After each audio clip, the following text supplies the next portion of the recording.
Brahma Gururvishnu Gururdevo Maheshwarah Guruः Sakshat Param Brahma Tasmai Shri Gurave Namaha.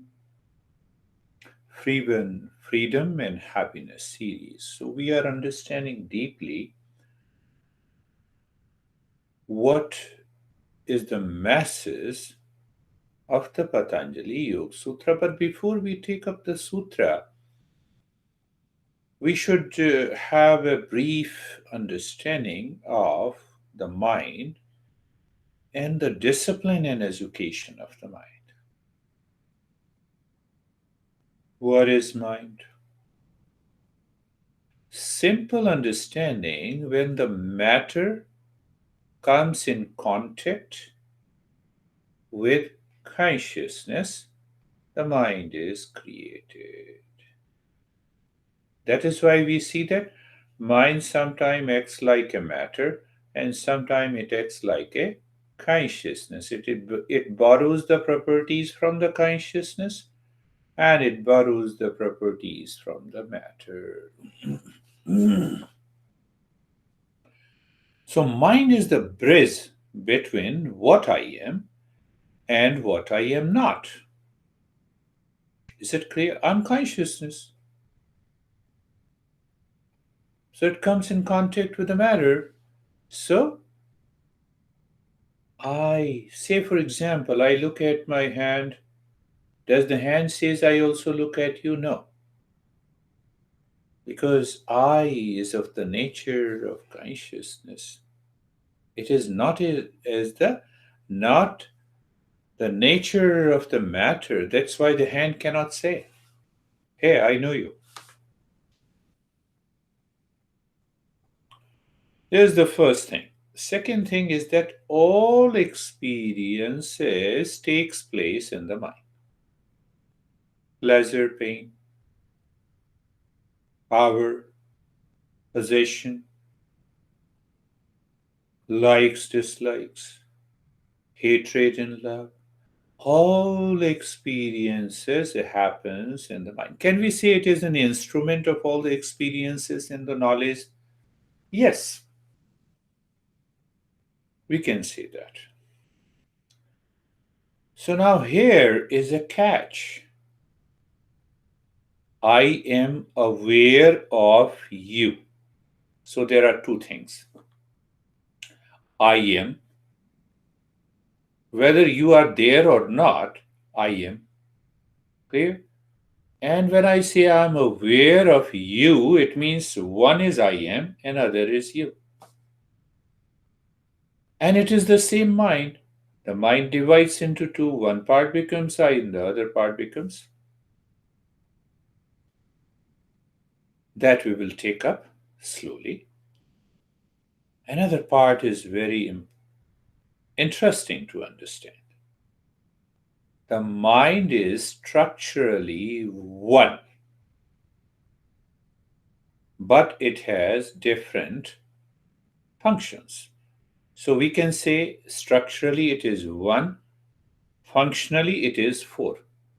House is structurally one, has a bedroom, kitchen, living room, restroom, plus, plus, plus, plus. So that mind functions in four different ways. We can have two pairs, mind and memory. What is mind? Casually you are thinking, thoughts are coming, going. That is what we normally say mind, the surface thinking. The mind never stops. And the memory that it has accumulated, millions and trillions of memories are imprinted in this mind. So, mind and memory, one pair. Second pair is intellect, choosing, deciding factor.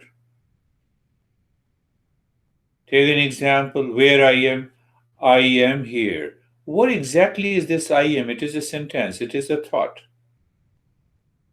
And where you are there. This is also a thought. So one thought becomes I-ness, ego, and the other thought becomes others, the rest of the world. So intellect and ego is the second pair. Now, what is to discipline and what is to educate? We can understand in a very simple way. Uh, what we want, we don't get. So, how much we get? One impression. What we don't get? Another impression. So, like this, you have millions of impressions we accumulate in terms of the thoughts, feeling, and experiences.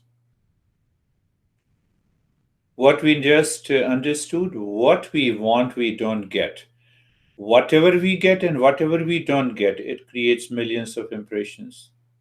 Reaction, thought, pain, pleasure, that we can easily understand. Now, be careful. Understand the second phrase. What we get, we don't like. So, what we get, something we like, impression. What we don't like, other impressions. Millions and trillions of impressions. Now, I'm making it simple to understand. So, what are those impressions? What do you mean by an impression? I write something here. And then when you turn the page, you see those impressions are seen. You may not understand. Whatever we think, desire, react, respond, love, hate, it always creates the impression on the other side and it is accumulated. So we can say that the way we behave, live, and work is because of those impressions. So pick up the third point. What we want, we don't get. Impressions. What we get, we don't like. Impressions. What we like, it doesn't remain forever and it creates an everlasting impression. So find out what you like to have and you will see majority you don't like. That is why your master says, find your true nature. It is everlasting. It is all pervading. This is what is the discipline and education of the mind. Don't think, that, okay, I have bunch of thoughts.